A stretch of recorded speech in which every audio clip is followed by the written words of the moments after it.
Ngayon no, mga kababayan, nasaan na? O eto, isama na natin si Kong Pulong-Kulong. Ano? Kong Pulong-Kulong. Bakit? Hindi, si Pulong sinasabi ng dating senador na si Trillanes. Sabi walang iyakan kapag ka lumabas na din yung warrant of arrest mo ng ICC Ganon. O di ba? O ano iniisip mo? Kapag ka nagsalita pa naman po si dating senador Trillanes, mga kababayan, nagkakatotoo ho. Di ba? Sabi una, si Duterte first batch. Ayun, si Duterte inilipad, first batch nga. Si Bongo at si Bato de la Rosa second batch. Tsaka may regular na pagdalaw si Trillanes doon sa ICC. Kinu-question niya ng mga DDS. Bakit nandiyan si Trillanes? Ganito, ganyan. Hello, mga DDS. Baka nakakalimutan ninyo, sila ang nagsampa ng kaso sa tatay ninyo.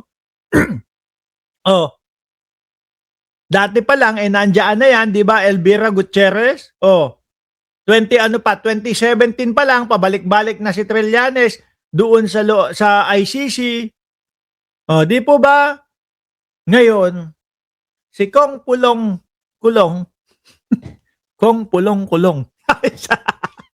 Kong Pulong-Kulong. Ayos lagyan nga natin dito. Sandali lang Tingin ko kaya ko dito lagyan natin. Congressman Kong Pulong-Kulong. Nako, may chance yan na makulong din. Lalabas na. Asan ba yun? Ito. Ayan. May ganyan si Mark Ramos. Nakikita nyo? Kong Pulong-Kulong. Di ba? Ngayon mga kababayan, nag-e-explain si Kong Pulong-Kulong. Sinasabi, nako, hindi to luxury. This isn't luxury. Walang lumalabas Bakit ganun? Late ba dito sa akin? Hindi yan. Ngayon, may sinasabi si Kong Pulong-Kulong, this isn't luxury daw mga kababayan. Kumbaga, yung travel niya sa 17 lugar, mga bossing, sa 17 lugar, hindi daw po luxury. Baka nga naman, baka trabaho para sa kanya, baka trabaho maganap kung saan bansa, magkakalat ng, ewan natin, baka baka yung mga kapera nila sobra-sobra na, kaya magkakalat ng mga kaperahan sa iba't ibang lugar, sa iba't ibang panig ng mundo, baka mag-dedeposito. Or, iniisip ko naman dyan, isa pa, baka gustong tsumamba o makatsamba ng asylum. Di ba? This isn't luxury. Pulong itinanggi ang issue sa World Tour. 17 na yan, Kaya nga natatawag siya na Miss Universe daw po. Biruin mo, tawag kay Baste, Barbie. Tawag naman niya yung kay Pulong, Miss Universe. Aray ko po mga DDS, ang sakit niyo sa bangs. Ngayon ano daw to? Bumwelta si Davao City First District Representative Kong Pulong-Kulong Duterte matapos pagpiestahan ng publiko ang hiniling niyang travel clearance para makalipad sa 17 bansa sa loob ng 2 buwan.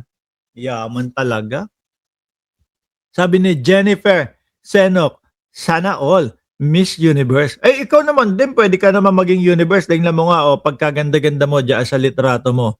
Diba? Kaya lang talo kayo ni Kong Pulong-Kulong. Bakit biruin mo ba naman? 17 na bansa ang bibisitahin sa loob lang ng 2 buwan. Hinigitan yung Vice President Yung Vice President, kung yung huling kwenta ko, March, April, May, June, July, August, September. Huling kwenta ko, 7 buwan. Pero 16 na bansa yung napunta niya. Hindi ko lang alam kung nasundan pa yun. Di ba? Pulong 2 buwan, 17 bansa, mga bossing.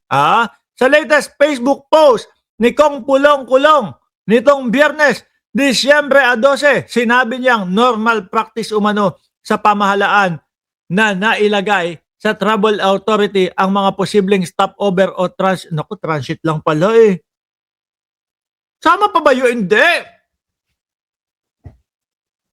Papalusot pa to. Sinasama pa ba yun? Tayo ho, mga kababayan, kapag yung ang sinasabi niya mga stopover o transit, yun yung kunyari, ang eroplano mo, kunyari pupunta ka ng New York. No? From Maynila to New York. Yung Philippine Airline, anong oras ba? Alas 7 ng ano yata yun eh. Alas 7 ng gabi eh. Yung Philippine Airline, ay merong ganong trip, no? Isang straight from Pilipinas straight to New York. John F. Kennedy International Airport. Rekta yun. Walang stopover yun. Yung ibang mga biyahe ho, mga kababayan, ay mag-stopover, no? Oh, saan punta mo? New York. Okay, sige. Pilipinas to Cathay Pacific naman to. Kabisado ko. No? Cathay Pacific naman. Pilipinas to Hong Kong muna. Mag-stopover ka dyan ng pinakamabilis yata nilang stopover, 1 oras at 15 minutos eh. Stopover ka dyan, Hong Kong. Tapos, yung next flight mo, punta ka doon sa susunod mong gate. So, gustong sabihin ni Pulong dito, pati yung mga transit, pati yung paglipat ng eroplano, pati yung mga stopover, eh isinulat niya, yun lang daw siguro yun. Normal practice lang, pati stop. Hindi! Kapag tayo tinanong at pag tayo sumulat, lumagda, naglagay sa dokumento, lalagay lang natin, saan ang pupunta? Dito. Dito, Cayman Island. Dito, New York. Dito, Las Vegas. O dito, Netherlands. Ganun lang, mga kababayan. Meron pang paetso si Pulo na kasama, stopover. Eh, paano na yung mga 5 stopover? Pag pupunta ka, kanyari, like, example, dito sa Cayman Islands, ikaw ay matipid na tao. No? Matipid ka at matyaga ka. Merong mga biyahe ha, although hindi ko pa nasubukan. Pilipinas, stopover Hong Kong. Tapos stopover ng kung saan ba yun? Doha, Qatar. Tapos pagkatapos ng Doha, Qatar, saka mag-New York. Pagka nag-New York, saka magma-Miami bago makarating doon sa Cayman Islands. O tapos bago mag-Cayman Islands pa, meron pa ibang stopover. Anak ng toka naman. Hindi tayo maloloko ng mga ganyan. No? Akala ho nila siguro lulusot. 'Di ba? Sabi ni Ma'am Neng, sige, si Ma'am Neng JJ, hindi yan sumasakay ha. Doon sa may mga stopover. Ang sakay ni Ma'am Neng JJ, direct flight lagi. Tapos makikita mo yan, nandoon sa VIP, sa business class. Nagsasampagne yan. 'Di ba? Nagsasampagne yan. Sabi ni Sir Leo Glentomala, shout out sa DOLE, abolish nyo na yung no work, no pay sa mga ordinaryong empleyado. Correct. Totoo. Total kawawa si Bato de la Rosa. Kawawa si Bato. Kawawa mamamayang Pilipino, luging-lugi kay Bato de la Rosa. 'Di ba? Sabi ni Jennifer, ginagawang mangmang ang mga Pilipino. Basahin natin yung paliwanag niya ha.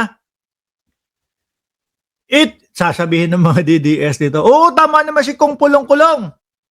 Oo, totoo naman, di ba? May mga stopover, ganito, ganyan. Susulat pa ba yun? Di na sinusulat yun. Ako nga mga kababayan, kapag kukuha ako ng ticket, minsan, pag kukuha ako ng ticket, titingnan ko, paano ba yung ano nito? Yung routine nito, yung ikot nitong flight na to. Ganon. Tapos nun, kapag yung mga, kunyari, 2 weeks ang pagitan, makakalimutan ko na, saan ba ulit ang stopover? Tapos babasahin, doon ko lang malalaman ulit eh. No, kumbaga, gabi bago lumipad. Pero dito, pati yung mga stopover, it is normal practice, no, of the government to include all possible stopovers or transit countries in the travel authority. If the route or flight changes, there will be no issue with papers. Jesus. Tapos, sasabihin niya dun, stopover lang dito. No, pero 5 araw ang mga pagitan. 3 araw ang pagitan. Jesus! Di ba? Kung stopover lang, doon ka na sa ano lang yan. Doon ka na sa ano tawag dyan? Sa airport ka lang. Di ba? Economy, business class. Sabi pa dito, I used to do this every time I visited my father in the Netherlands. Standard. Grabe namang ano yan. Mag-stop over ka ng China, mag-stop over ka ng Hong Kong, mag-stop over ka ng Singapore. Ano yun? Binaybay mo isa-isa? This isn't luxury. This isn't a gimmick. Oh, it's just compliance. Lokohin nyo. Lelang yung panot. Oh. 'Di ba sabi na ang si ano, ayan sabi ni ano ni Jennifer Senok, ginagawa niyong mangmang ang Pilipino. Totoo naman mga kababayan. Pati yung mga um, pati po yung mga pulburon video nila, 'di ba? Ay naku po.